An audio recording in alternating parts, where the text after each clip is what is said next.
কিভাবে আমি তোমার সন্তানকে মানুষ করব, কিভাবে আমি আমার জীবন কাটাবো, কিভাবে তোমার সন্তানকে আমি দেখে রাখবো। কত আশা ছিল, আব্দুল্লাহর সন্তানকে আমি পড়াশোনা করাবো, বড় করাবো, দামি দামি খেলনা এনে দিব। প্রতিদিন একই চিন্তা হযরত আমেনার, প্রতিদিন একই ভাবনা হযরত আমেনার। আল্লাহ তাআলা আরশে আজিম থেকে আর সহ্য করতে পারলেন না। আল্লাহ তাআলা জিবরাইলকে পাঠিয়ে দিলেন, এ জিবরাইল, যাও যাও যাও, আমিনা কষ্ট পাইতেছে, আমিনা পেরেশান হয়ে গেছে, আমিনার গর্ভে তার সন্তান। কে সন্তানের দেখাশোনা করবে, কে সন্তানকে পড়াশোনা করাবে, কে সন্তানকে খেলনা কিনে দিবে, কে সন্তানের দেখভাল করবে। আমিনা কষ্ট পাইতেছে। জিবরাইল, যাও যাও, আমিনার গর্ভে যে সন্তান, এই সন্তান তো পৃথিবীর কোনো অন্যরকম সন্তান নয়, পৃথিবীর কোনো অন্য মায়ের সন্তান নয়, পৃথিবীর কোনো সাধারণ সন্তান নয়। এই সন্তান হলো রাহমাতুল লিল আলামিন। ঠিক কিনা বলেন? আল্লাহ তাআলা কোরআনুল কারীমের মধ্যে সে কথাই বলছেন, ওয়ামা আরসালনাকা ইল্লা রাহমাতাল লিল আলামিন। আল্লাহু আকবার। আল্লাহ তাআলা জিবরাইলকে পাঠালেন। জিবরাইল হযরত আমিনার ঘরে আসলেন। আমিনা ভয় পেয়ে গেল। কে আসছে? জিবরাইল আমিন। সে কি সাধারণ? এই উঁচা লম্বা সুদর্শন চেহারার অধিকারী জিবরাইল। হযরত আমিনা ভয় পেয়ে গেলেন। হযরত আমিনা ডাক দিয়া বললেন, কে আপনি? কোত্থেকে এসেছেন? বলে, আনা জিবরাইল, জিতু মিনাল আরশ। কোত্থেকে? জিতু মিনাল আরশ ইলাল আরদ। আমি আরশ থেকে জমিনে আসছি। বলে, আপনার মতে এমন পুরুষ তো আমি কোনোদিন দেখি নাই। বলে, দেখবেন কিভাবে, আমি তো আর সাধারণ মানুষ না, আমি কোন সাধারণ মানুষ না, আমি হলাম আল্লাহর ফেরেশতা জিবরাইল। আল্লাহু আকবার। হযরত আমিনা বললেন, আপনি আমার সামনে কেন এসেছেন? জিবরাইল ডাক দিয়া বলে, আমিনা, জিতু মিনাল আরশ ইলাল আরদ। আমি আরশ থেকে তোমার কাছে আসছি, আপনার কাছে আসছি। আমিনা শোনেন, আপনার গর্ভে যে সন্তান, এই সন্তান নিয়ে আপনি চিন্তিত। বলে, হ্যাঁ, ভীষণ চিন্তিত, পেরেশানিত, ভীষণ ভাবে আমি প্রতিদিন কষ্ট পাই। এই সন্তান নিয়ে কেন কষ্ট পান? বলে, শোনেন জিবরাইল, সন্তান হলে সন্তানের নাম রাখে আগে থেকেই, বাবা আদর করে, ঠিক না? কিন্তু আমার সন্তানের বাবা নাই, কে তার নাম রাখবে? আর কি পেরেশানি আপনার, বলেন, আপনি আর কি চান? আমি চাই আমার সন্তানকে কে দেখভাল করবে। বলে, আর কি চান? বলে, আমি চাই আমার সন্তানকে কে পড়াশোনা করাবে। আর কি চান? আমি চাই আমার সন্তানকে কে দামি দামি খেলনা এনে দিবে। এবারে জিবরাইল হযরত আমিনার এই কথাগুলো শুনে বলেন, আমিনা শোনেন, আপনার গর্ভে যে সন্তান, এই সন্তান দুনিয়ার কোন সাধারণ সন্তান নয়, তিনি হলেন সমস্ত পৃথিবীর মানুষের নবী। আল্লাহু আকবার। তিনি হলেন পৃথিবীর সমস্ত মানুষের নবী, এমনকি সমস্ত পয়গম্বরদের সরদার, ইমামুল আম্বিয়া, সমস্ত নবীদের ইমাম, ইমাম সমস্ত নবীদের সাইয়্যিদুল মুরসালিন, তিনি সমস্ত নবীদের সরদার। আল্লাহু আকবার। বলেন কি? হ্যাঁ, শুধু সমস্ত নবীদের সরদার না, মা কানা মুহাম্মাদুন আবা আহাদিম মির রিজালিকুম ওয়ালাকিন রাসূলুল্লাহি ওয়া খাতামান নাবিয়্যিন। আপনার গর্ভে যে সন্তান আছে, তিনি হলেন এই পৃথিবীর শেষ নবী, তারপরে আর কোন নবীর আগমন ঘটবে না। এবার বলেন, আপনার সন্তান কোন সন্তান? দুনিয়ার কোন সাধারণ কোন সন্তান নয়। তাহলে আপনি চিন্তা করেন কেন? শোনেন, আপনার গর্ভে যে সন্তান আছে, তার নাম পৃথিবীর কোন মানুষের রাখার দরকার নাই।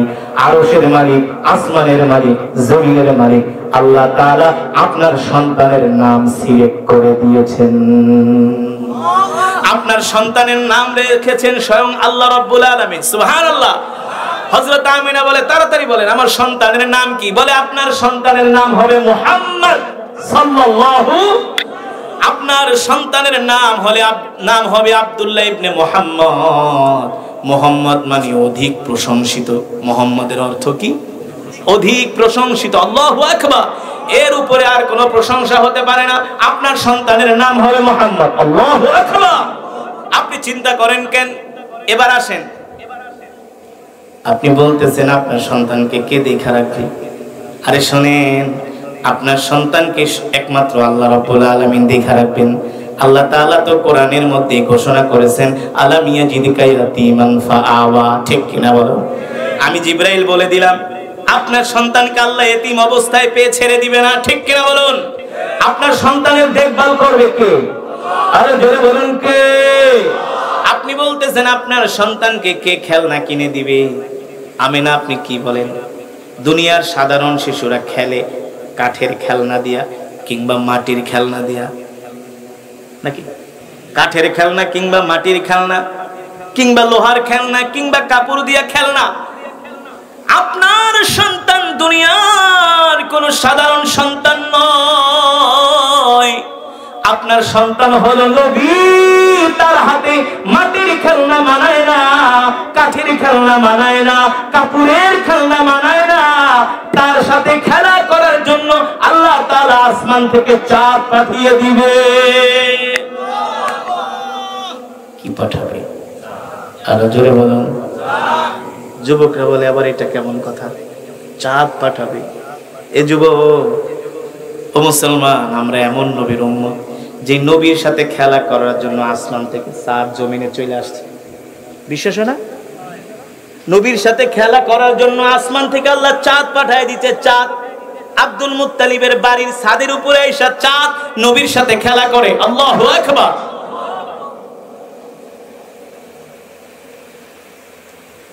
আব্দুল মুত্তালিবের ছেলে আবু তালেব তিনি গিয়েছেন বাজারে, সন্ধ্যা হয়ে গেছে, ভাতিজা একা বাড়িতে মোহাম্মদ।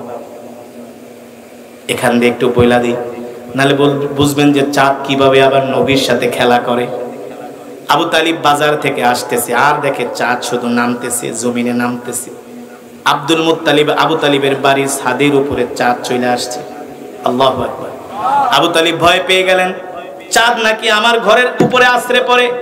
আবু তালিব দূর থেকে তাকায় দেখেন আসমানের চাঁদ আল্লাহ রাসূলের সাথে খেলা করতেছে। আল্লাহু আকবার। জোরে বলুন আল্লাহু আকবার। শুধু এখানেই শেষ না মুসলমান, এখানেই শেষ না। আল্লাহ রাসূল হযরত আমিনার গর্ভে, হযরত আমিনা যেখানেই যায় তার শরীর থেকে জান্নাতের খুশবুর ঘ্রাণ বের হয়। সুবহানাল্লাহ। অন্যান্য সন্তান যখন গর্ভে আসে মায়ের পেট বড় হয়ে যায়, শরীরের মধ্যে একটা অস্বাভাবিক একটা ধরন দেখা যায়, কিন্তু হযরত আমিনার গর্ভে আল্লাহ রাসূল কেউ বলতে পারবে না তার গর্ভে সন্তান আছে। আল্লাহু আকবার। এটাও আল্লাহ রাসূলের একটা মুজিজা। আল্লাহ রাসূল সাল্লাল্লাহু আলাইহি ওয়াসাল্লামের মাতা হযরত আমিনার শরীর থেকে জান্নাতের খুশবুর ঘ্রাণ বের হয়। কেমন ঘ্রাণ? যেই ঘ্রাণ পৃথিবীর কোনো মানুষ কোনোদিন পায় নাই কারো নাকের মধ্যে। আল্লাহু আকবার। হযরত আমিনা যেদিকে যায় সেখানেই ঘ্রাণ। আর রাহিকুল মাখতুম, সিরাতের বিশুদ্ধ কিতাব, সিরাতে মুস্তাফা, সিরাতে খাতামুল আম্বিয়া, সিরাতের কিতাবের মধ্যে আসছে। এই কারণে আপনারা রাসূলের জীবনী বেশি বেশি পড়বেন, এতে করে ঈমান বাড়বে। কি বাড়বে? ঈমান বাড়বে, ঈমান মজবুত হবে, আল্লাহ রাসূলের প্রতি ভালোবাসা আরো বেশি করে বৃদ্ধি পাবে। ঠিক কিনা বলুন? আল্লাহ রাসূলকে যদি ভালোবাসতে না পারেন জীবনের সব কিছুর চাইতে, তাহলে কিন্তু জান্নাতে যেতে পারবেন না। এই কারণে রাসূলের জীবনী বেশি বেশি পড়বেন। হযরত আমিনা রাস্তায় যায়, আত্মীয় স্বজনের বাড়িতে যায়, যেখান দিয়ে যায় সেখান দিয়ে শুধু ঘেরান আর ঘেরান বের হয়। মক্কার কিছু মহিলারা এই দৃশ্য দেখা তারা হিংসা করা শুরু করলো। আছে না সমাজের ভিতরে কিছু মহিলা শুধু ঝগড়া লাগায়, একজনের ভালো আর একজন দেখতে পারে না, এমন আছে কি আছে না? আব্দুল মুত্তালিবের স্ত্রীর কাছে যায় বিচার দেয়, এই আপনার সন্তান মারা গেছে, বিধবা স্ত্রী এত দামি দামি খুশবু কোথায় পায়? আরে আমাদের আরবদের প্রথা হলো কোন স্বামী যদি মারা যায়, স্ত্রী বিধবা হয়ে গেলে আমাদের প্রথা হলো কোন স্ত্রী কোন সুগন্ধি ব্যবহার করতে পারবে না। এই দামি দামি সুগন্ধিগুলো কোথায় পায়? আমিনা আব্দুল মুত্তালিবের স্ত্রীর কাছে বিচার দেয়। আব্দুল মুত্তালিবের কাছেও মহিলারা এসে বিচার দেয়, এত দামি দামি খুশবু কোথায় পায় আমিনা? সন্তান মারা গেছে, স্ত্রী বিধবা, কিভাবে তার ছেলের বউকে এই কথা বলে? এ আমিনা, এত সুন্দর সুন্দর খুশবু তুমি কোথায় পাও? কোত্থেকে তুমি এত সুন্দর সুন্দর খুশবুগুলো লাগাও? একদিন হযরত আমিনার কাছে আব্দুল মুত্তালিব এসে তাকে ডাক দিবে, কিন্তু বলার সাহস পায় না।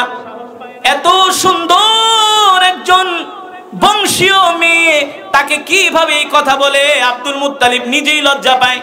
স্ত্রীর কাছে যে বলে, স্ত্রী এদিকে আসো, তোমার ছেলের বউ আমেনা দামি দামি খুশবু লাগায়, এলাকার সব মহিলারা এসে বিচার দেয়।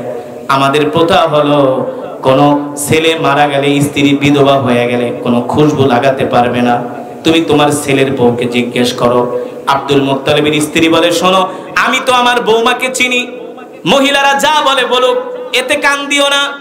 আব্দুল মুত্তালিব বলে, তারপরও একদিন আমেনাকে ডাকো, ডাইকা আমরা আমেনার কাছ থেকে আসল বিষয়টা জানি, যে সে এত দামি দামি খুশবু কোথায় পায়। বুঝলেন? একদিন ডাকো, ডাইকা আমরা ফায়সালা করি, ডিসকাস করি, আমরা তার মুখেই শুনি। আব্দুল মুত্তালিবের স্ত্রী বলে, শোনো, কিভাবে ছেলে মরা এই বউটাকে আমরা কষ্ট দিব? কারণ সে তো বংশীয় একজন মেয়ে। যারা জাতের মহিলা, জাতের মেয়ে, ওদেরকে বকা দেওয়া লাগে না, চোখ রাঙ্গানিতেই ওদের বকার চেয়ে আরো বেশি অ্যাকশন হয়ে যায়। ঠিক কিনা বলেন? এ কারণে একটা কথা আছে, নদীর পানি ঘোলাও ভালো, জাতের মেয়ে। আমিনা হলো বংশীয় মেয়ে, ভদ্র মেয়ে, সভ্য মেয়ে। এত সুন্দর বউ কিভাবে বলে এই কথা? তারপর আব্দুল মুত্তালিবের স্ত্রী বলে, ঠিক আছে, আমি একদিন আমিনাকে ডাকবো।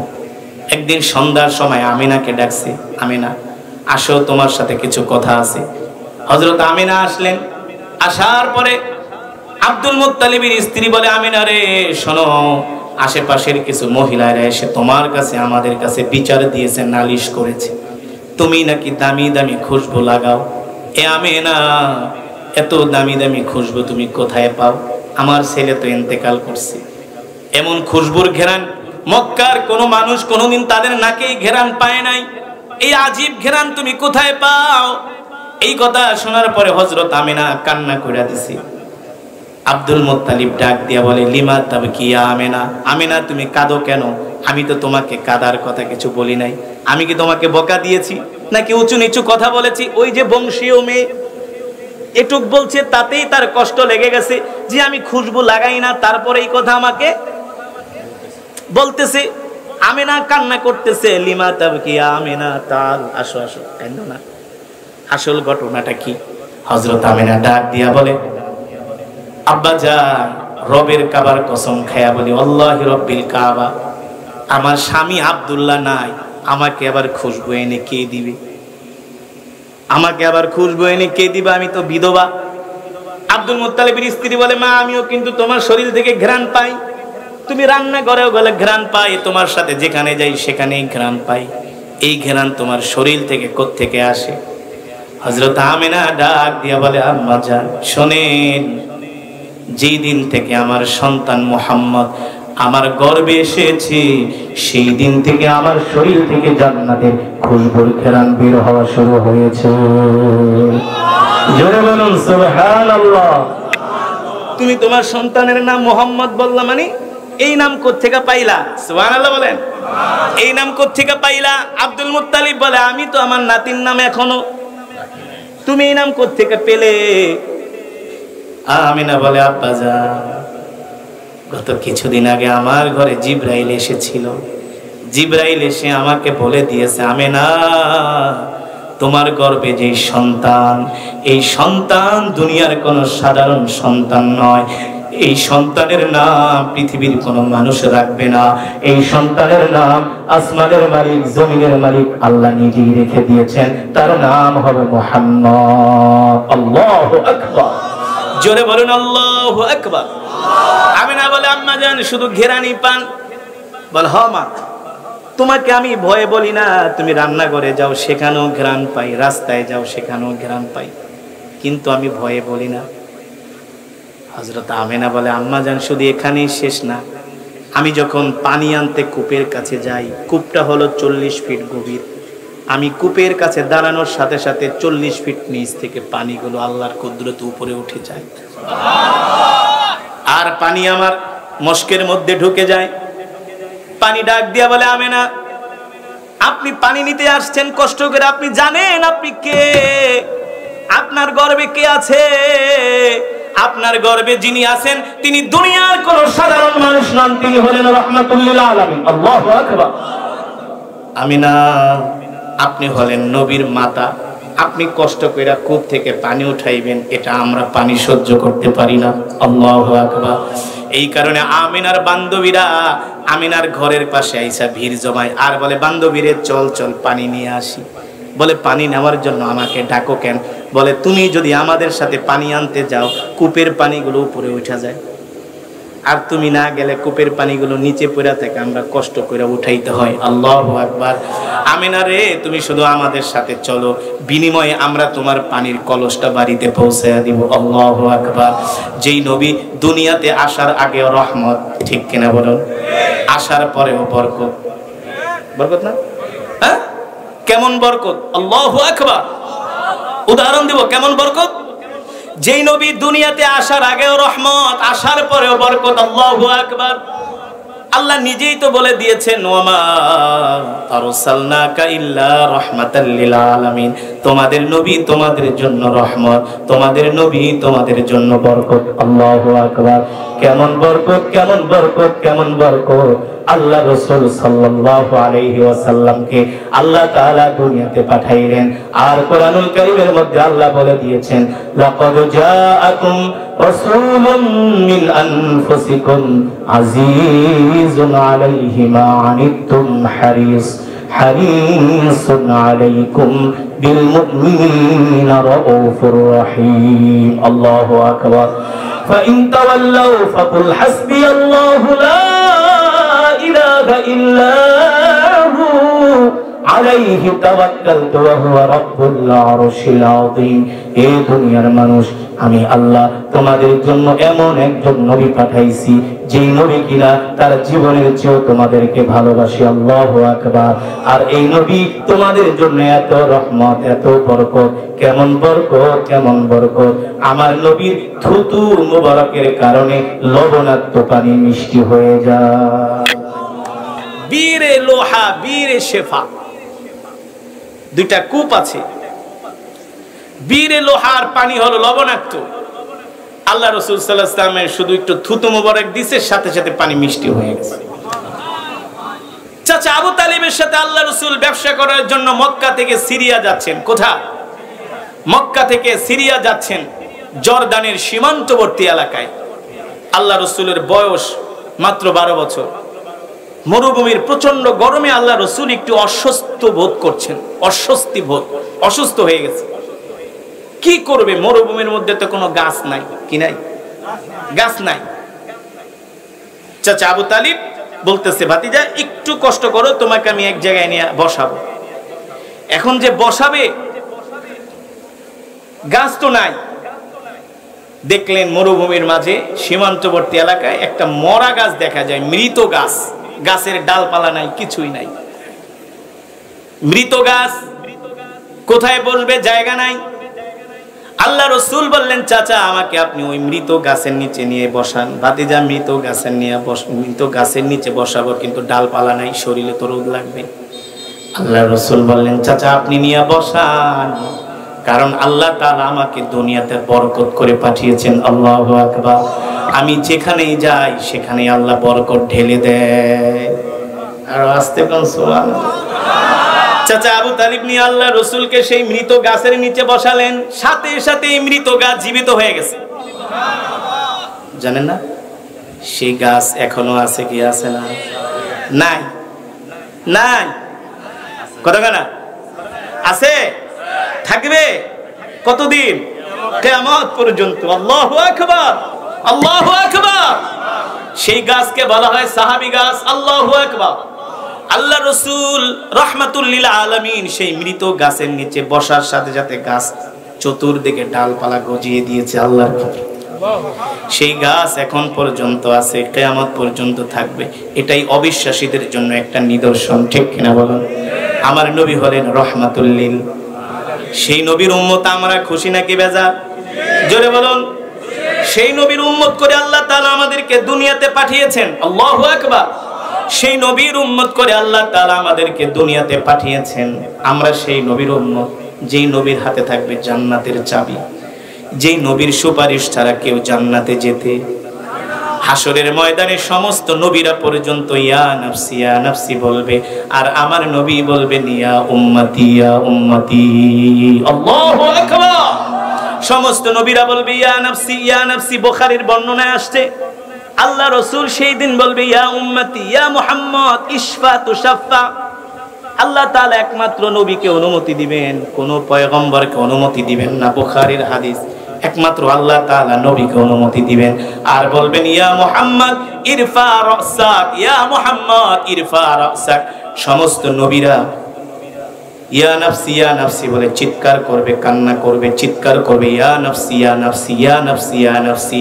আর আল্লাহ রাসূল হাসরের মাঠে তিনি সিজদায় পড়ে যাবেন। আল্লাহু আকবার। আল্লাহ তাআলা জিবরাইলকে পাঠাবেন, জিবরাইল এসে বলবে ইরফা রাসাক ইরফা রাসাক। ও আল্লাহ রাসূল আপনি আপনার মাথা উঠান, সিজদা উঠান। ইশফা তুশাফা। আল্লাহ তাআলা নির্দেশ দিয়েছেন আপনি আপনার যেই উম্মতের জন্য সুপারিশ করবেন সেই উম্মতকেই আল্লাহ তাআলা ক্ষমা করে দিবে। পয়গম্বররা ইয়া নাফসি বলবে আর আল্লাহর নবী বলে ইয়া উম্মতি। জিবরাইল বলবে শুনেন আপনি যেই উম্মতের জন্য সুপারিশ করবেন আল্লাহ তাআলা তাকেই কি করবে? আল্লাহ তাআলা তাকে ক্ষমা করবেন, মাফ করবেন, জান্নাতে প্রবেশ করাবেন। সুতরাং মুসলমান, সেই নবীর উম্মত মুখে মুখে দাবি করলে হবে না। সেই নবীর উম্মত হওয়ার কিছু কোয়ালিটি আছে, কিছু গুণ থাকতে হবে, ঠিক কিনা বলো? সেই নবীর উম্মতের গুণ থাকার দরকার আছে কি আছে না? সেই নবীর উম্মতরা বেশি করে গাঞ্জা খাবে, এটা হলো তাদের কোয়ালিটি। সারাদিন শুধু বিড়ি টানবে আর চায়ের দোকানে বসে বাংলা সিনেমা দেখবে। দুঃখ লাগে। চায়ের দোকানে যত যুবক তার চেয়ে বেশি বৃদ্ধদের দেখা যায়। বিড়ি একটার পর একটা টানতে আছে। সত্য নাকি মিথ্যা? বাস্তব নাকি অবাস্তব? আপনারা তো ভালো, আপনাদের কথা বলছি। অনেক আছে। আমি আমার এলাকায় দেখছি পাও একটা প্যারালাইসিস হয়ে গেছে। মসজিদ মাত্র 10 কদম দূরে। বিশ্বাস করেন, আল্লাহকে সাক্ষী রেখে বলছি, কয়েকদিন ডাক দিছে মসজিদে আসেন। 10 কদম দূরে মসজিদে যায় নামাজ পড়বে, সেটা পড়ে না, কিন্তু দোকানে বসে বাংলা সিনেমা দেখতেছে ঘন্টার পর ঘন্টা। এগুলো তো রসুলের উম্মতের গুণ, কোয়ালিটি হতে পারে না, ঠিক কিনা বলুন? রসুলের উম্মতের কোয়ালিটি কেমন হবে? মসজিদের মিনার থেকে আজান দিলে আর দেরি নাই, প্রথম কাতারে যে শামিল হবে, ঠিক কিনা বলুন? রসুলের উম্মতের কোয়ালিটি কেমন হবে? কেমন হওয়া চাই? রসুলের উম্মতের কোয়ালিটি হবে পকেটে মেসওয়াক থাকবে। কি থাকবে? জোরে বলুন। পকেটে মেসওয়াক থাকবে। রসুলের উম্মতের কোয়ালিটি কেমন হবে? পকেটে তাসবিহ থাকবে, তাসবিহ। রসুলের উম্মতের এই যে তাসবিহ, রসুলের উম্মতের কোয়ালিটি কেমন হবে? পকেটের মধ্যে ঢিলা কুলুপ থাকবে, ঠিক কিনা বলুন? আর এখন ঢিলা কুলুপ তো দূরের কথা, খাড়াই কামসাইরা দেয়। আপনাদের এলাকায় আছে কি আছে না? খাড়াই না পাটি, খাড়াই কামসাইরা দেয়। নাউজুবিল্লাহ বলে। যেটা খাড়াই আমতে এটা আবার মুসলমান হয় কি বলে? খাড়ায় পেশাব করা হারাম, ঠিক কিনা বলো?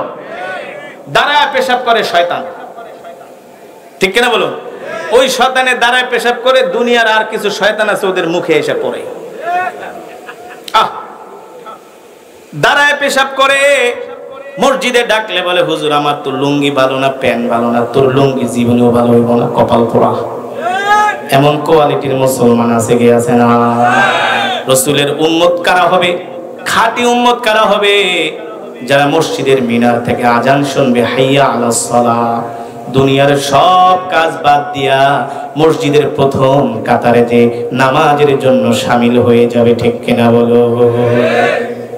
তাদের মুখে থাকবে রসুলের সুন্নতি দাড়ি, মাথায় থাকবে টুপি, ঠিক কিনা বলুন? পুরা দুনিয়া শেষ হয়ে যাক, কিন্তু আল্লাহর হুকুম রসুলের সুন্নাত ছাড়া যাবে না।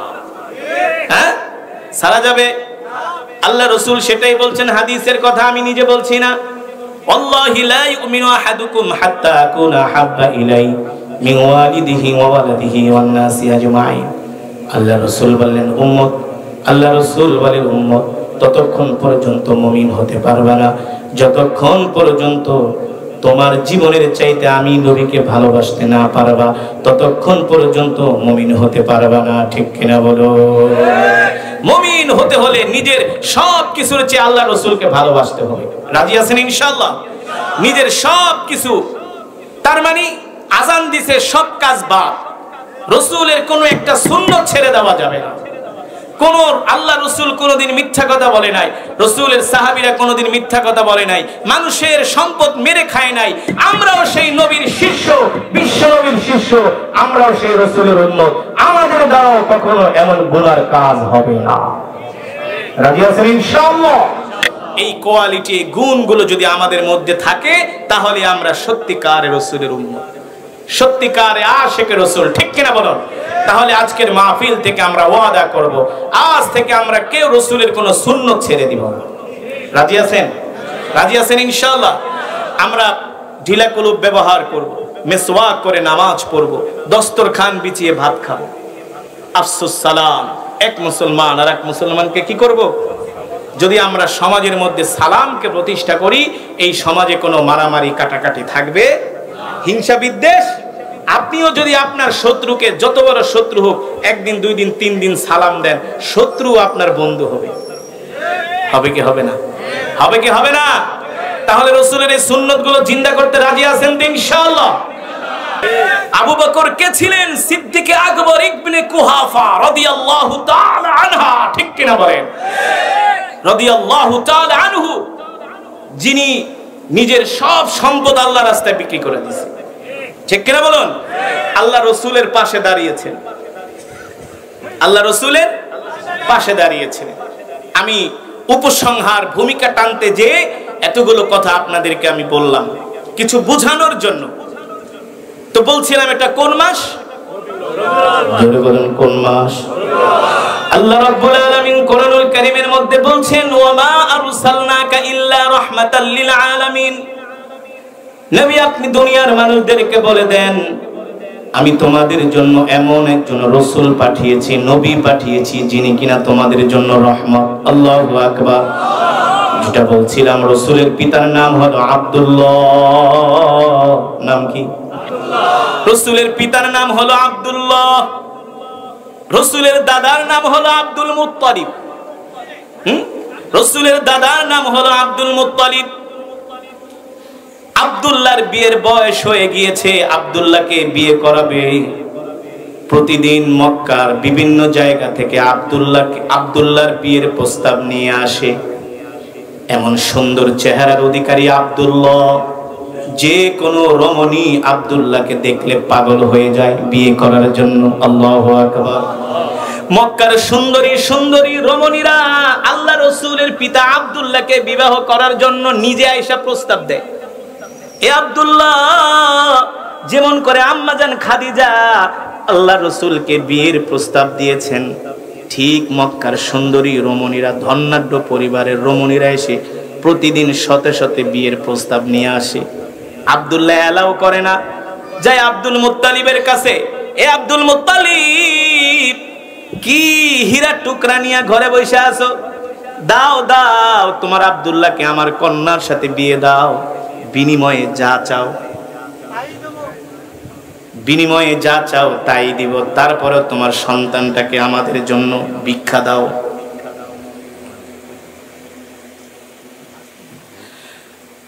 আব্দুল্লাহ, আমি চাই তোমার সন্তানটাকে আমার কাছে ভিক্ষা দাও, আমার কন্যার জন্য তোমার সন্তানটাকে চাই। এত বিয়ের প্রস্তাব, এত বিয়ের প্রস্তাব কিভাবে আব্দুল্লাহ অ্যাকসেপ্ট করবে, গ্রহণ করবে? আব্দুল্লাহ একদিন বিরক্ত হয়ে মক্কার রমণীদেরকে ডাক দিয়া বলে, এ মক্কার রমণীরা, এই মক্কায় তো আব্দুল্লাহ ছাড়াও আরো যুবক আছে, তাদের কাছে যাও না কেন? শুধু আব্দুল্লাহকে কেন জ্বালাও? যুবক, মক্কার সুন্দরী রমণীরা অতিষ্ঠ করে ফেলেছে আব্দুল্লাহকে।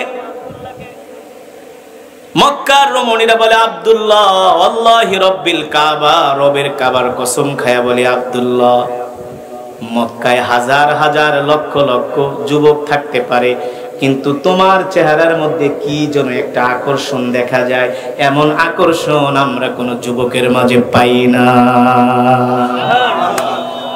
সেই আকর্ষণটাই ছিলেন আল্লাহ রাসূল সাল্লাল্লাহু আলাইহি ওয়াসাল্লাম। মক্কার রমণীরা আগে থেকেই বুঝতে পেরেছেন আব্দুল্লাহ কোন সাধারণ পুরুষ, যার ঔরসে জন্ম হবে পৃথিবীর শ্রেষ্ঠ নবী। আল্লাহু আকবার। যার ঔরসে জন্ম হবে পৃথিবীর শ্রেষ্ঠ পয়গম্বর। আল্লাহু আকবার। আব্দুল্লাহ তো দুনিয়ার সাধারণ কোনো পুরুষ নয়, যুবক নয়, ঠিক কিনা বলেন? মক্কার রমণীরা কেনই পাগল হবে না? হাজার হাজার রমণী থেকে আব্দুল্লাহর সাথে হযরত আমিনার বিবাহ বন্ধন হয়ে যায়। আল্লাহু আকবার। হযরত আমিনার সাথে আব্দুল্লাহর বিয়ে হয়ে যায়। 3 দিন পর্যন্ত আব্দুল্লাহ ঘর থেকে বের হয় না। যখন 3 দিন পরে আব্দুল্লাহ ঘর থেকে বের হলেন, মক্কার রমণীরা একজন আর একজনকে বলতেছে, বান্ধবী আয় আব্দুল্লাহকে এক নজর দেখে আসি, আয় আয় আব্দুল্লাহকে এক নজর দেখে আসি। এবার মক্কার সব সুন্দরী রমণীরা আব্দুল্লাহর বাড়িতে ভিড় জমায়, আব্দুল্লাহর চেহারার দিকে তাকায় থাকে। আব্দুল্লাহ ডাক দিয়ে বলে, হে মক্কার রমণীরা, বিয়ের আগেও জ্বালিয়েছো, এখন বিয়ের পরেও জ্বালাচ্ছ, কারণটা কি? মক্কার রমণীরা ডাক দিয়ে বলে, আব্দুল্লাহ রে, 3 দিন আগে তোমার জন্য যেটার জন্য পাগল হয়েছিলাম এটা আর তোমার চেহারার মধ্যে দেখা যায় না। আল্লাহু আকবার। তিনি হলেন রাহমাতুল লিল আল্লাহ তাআলা। হযরত আমিনার গর্ভে আল্লাহ তাআলা আল্লাহর পয়গম্বরকে পাঠিয়ে দিয়েছেন, ঠিক কিনা বলেন? আল্লাহ তাআলা এমন একটা সিচুয়েশনে আমার নবীর উপরে কোরআন নাজিল করেছিলেন। আমার নবী মক্কায় একা, নবীর ডানেও কেউ নেই, বামেও কেউ নেই, সামনেও কেউ নেই, পিছনেও কেউ নেই, একমাত্র আল্লাহ তাআলা ছাড়া। শুধু আল্লাহ রাসূলের সাথে আছেন আল্লাহ রাসূলের স্ত্রী আমাদের আম্মা জান খাদিজাতুল কুবরা রাদিয়াল্লাহু তাআলা আনহা। শুধু আল্লাহ রাসূলের তিনি ছিলেন সহযোগী। তাও আল্লাহ রাসূলকে এসে নিজে বিয়ের প্রস্তাব দিয়েছেন, মুহাম্মদ আমি আপনাকে বিবাহ করতে চাই, আপনি কি আমাকে বিবাহ করবেন? আল্লাহ রাসূল বললেন, খাদিজা আপনি হলেন মিলিনিয়ার, আপনি হলেন ভিআইপি সিআইপি শিল্পপতি, আমি হলাম একটা গরিব মানুষ, আপনি আমাকে বিয়ে করবেন? আম্মা জান খাদিজা বলে, মোহাম্মদ মক্কার কোন রমণী আপনাকে চিনুক বা না চিনুক, আমি খাদিজা আপনাকে ঠিকই চিনেছি। যখন আম্মা জান খাদিজা আল্লাহ রাসূলকে বিয়ের প্রস্তাব দেন, তখন মক্কার রমণীরা খাদিজাকে বৎসনা করে, টিটকারি করে, এই খাদিজা মাথা খারাপ হয়ে গেছে, তোমার মতো একজন সুদর্শন মহিলা, সুন্দরী রমণী, যার বাবার ঐতিহ্য আছে, যিনি মক্কার সবচেয়ে বড় ব্যবসায়ী মহিলা, ধনাঢ্য পরিবারের সন্তান, তোমার মতো একজন মহিলা এই গরিব মোহাম্মদকে বিয়ে করবা? তুমি কি পাগল হয়ে গেছো? আম্মা জান খাদিজা বলেছিল, এই মক্কার রমণীরা শোনো, তোমরা মোহাম্মদকে চিনো নাই, আমি মোহাম্মদকে ঠিকই চিনেছি। আল্লাহু আকবার। মক্কার জমিনে আল্লাহর নবী ছিলেন একা, নিঃস্ব, আল্লাহ রাসূলের পাশে কেউ ছিল না। আমরা তো এখন কোরআনের কথা বলি, আপনারা শুনেন, কিন্তু নবী সাল্লাল্লাহু আলাইহি সাল্লাম একা ছিলেন, তারপরেও তিনি আল্লাহ ছাড়া কারো সামনে মাথা নত করেন না। করেছে? এটা তো দিলাম এক উদাহরণ। এটা কোন মাস? জোরে বলেন। আবার বললেন না সেপ্টেম্বর মাস, আবার বললেন না ধান কাটার মাস। মুসলমানরা তো এখন রবিউল আউয়াল, সেই রমাদান, তারপরে রজব কবে আসবে সেগুলো মনে রাখে না। এখন মুসলমান তো মনে রাখে বিশ্বকাপ কোন বছর হবে, ঠিক কিনা বলুন? ক্রিকেট, ফুটবল বিশ্বকাপ কবে আসবে এগুলো মনে রাখে মুসলমানের সন্তানেরা। অথচ মুসলমান, এই মাস হলো রবিউল আউয়াল মাস, এই মাসে আল্লাহ তাআলা পৃথিবীর জমিনে এই ধরাতে প্রেরণ করলেন আপনার আমার কলিজার টুকরা বিশ্ব নবী রাহমাতুল লিল আলামিন, ঠিক কিনা বলুন?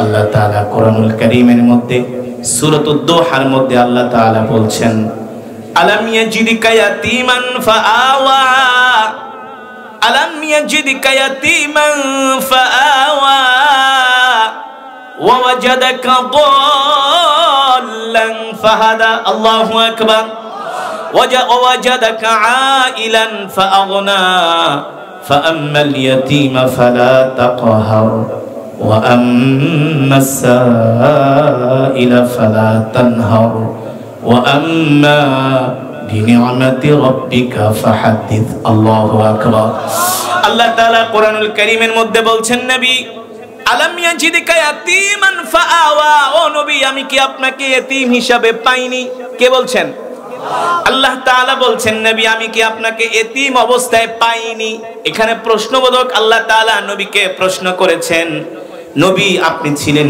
এতিম আপনি ছিলেন নিঃস্ব ঠিক কিনা বলুন সেই অবস্থায় আমি আপনাকে পেয়েছি আপনার ডানেও কেউ ছিল না বামেও কেউ ছিল না আমি আল্লাহ আপনার সাথে ছিলাম আল্লাহু আকবার আমি আল্লাহ আপনাকে আশ্রয় দিয়েছি ঠিক কিনা বলুন ওয়াজাদাকা দাল্লান ফাহাদা আমি আল্লাহ আপনাকে পথ দেখিয়েছি আমি যদি পথ আপনাকে না দেখাইতাম ইহদিনাস সিরাতাল মুস্তাকিম আমি আল্লাহ আপনাকে জান্নাতের পথ দেখিয়েছি ঠিক কিনা বলুন আল্লাহ বলেন শুধু আমি আপনাকে জান্নাতের পথ দেখাই নাই এই যে দুনিয়াতে আপনি সন্তান পেয়েছেন পরিবার পেয়েছেন ঘর পেয়েছেন বাড়ি পেয়েছেন এগুলো দিয়েছেন কে আল্লাহ আরো জোরে বলুন কে এই কথাগুলো আল্লাহ তাআলা তার রাসূলকে বলার উদ্দেশ্য হলো নবী আমি আপনাকে এতিম অবস্থায় পেয়ে আশ্রয় দিয়েছি আমি আপনাকে পথ দেখিয়েছি আমি আপনাকে দুনিয়াতে সন্তান দিয়েছি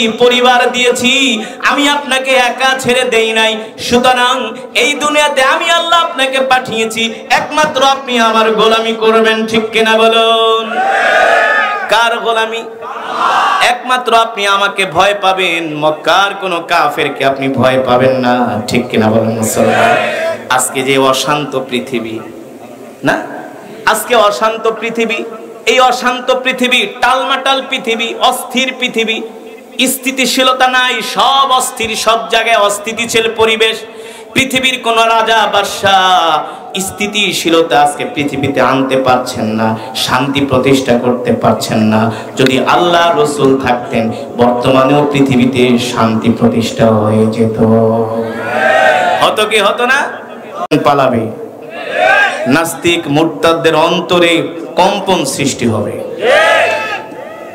রাজি আছেন ইনশাআল্লাহ চুপ করে বসে থাকার নাম বুজুর্গি নয় ঠিক কিনা বলুন আওয়াজ দিতে হবে ইনশাআল্লাহ এই কণ্ঠ এই জবান আল্লাহ শুধু ঘরে যায় স্ত্রীর সাথে ঝগড়া করার জন্য দেয় নাই এই গলা শুধু নেতাদের পিছনে স্লোগান দেওয়ার জন্য দেয় নাই আল্লাহ তাআলা এই কণ্ঠ দিয়েছেন তার কোরআন পড়ার জন্য তার কোরআনের পক্ষে কথা বলার জন্য ঠিক কিনা বলুন আল্লাহ তাআলার বান্দারা বলুন আমাদের হায়াতের মালিক আল্লাহ রিজিকের মালিক আল্লাহ অক্সিজেনের মালিক আল্লাহ বৃষ্টি দেওয়ার মালিক আল্লাহ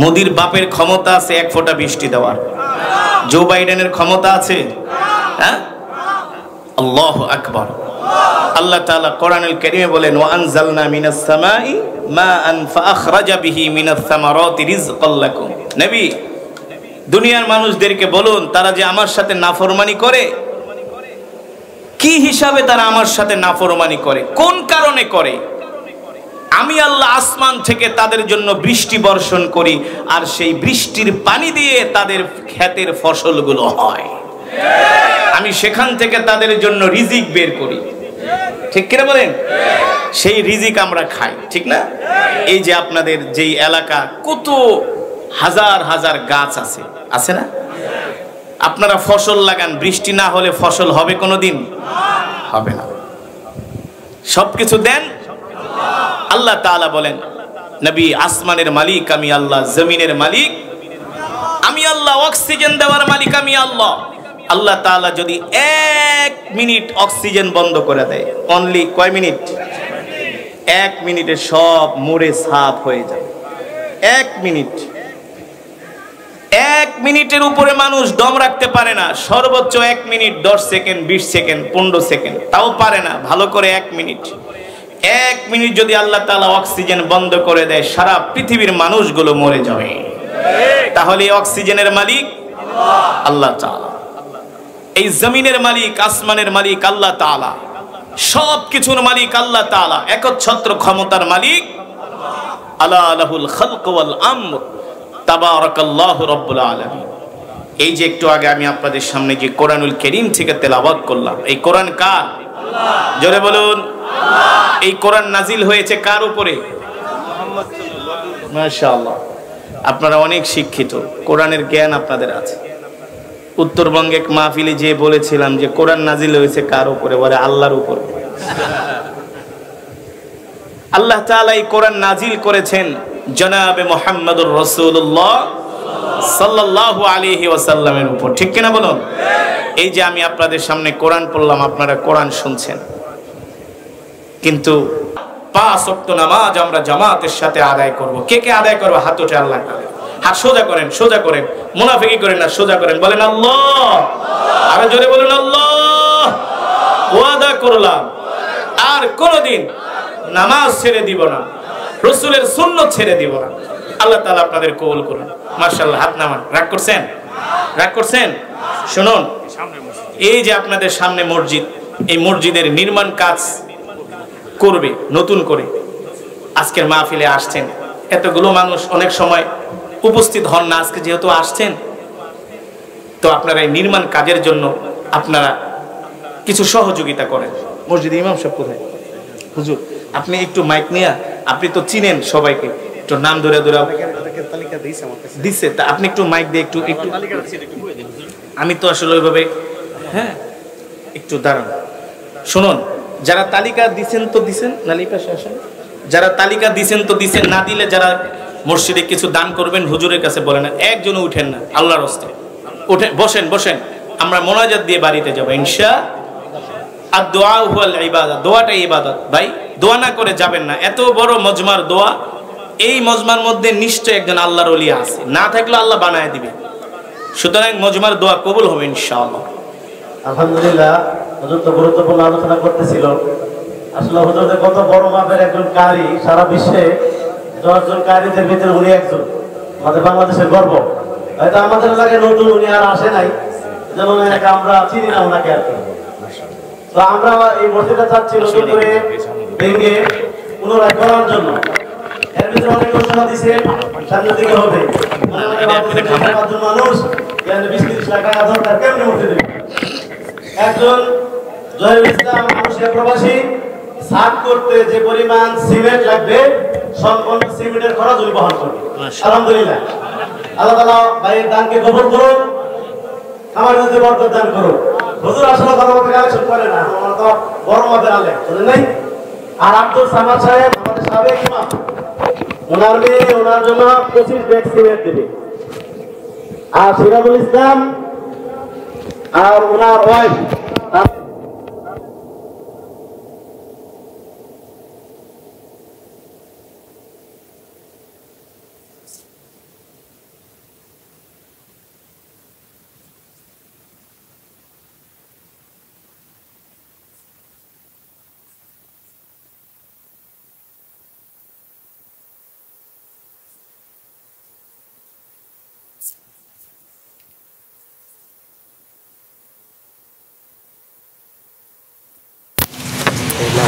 আর আমাদের মসজিদ কাজ নির্মাণ করতে গিয়া রাজমিস্ত্রি যে বিলটা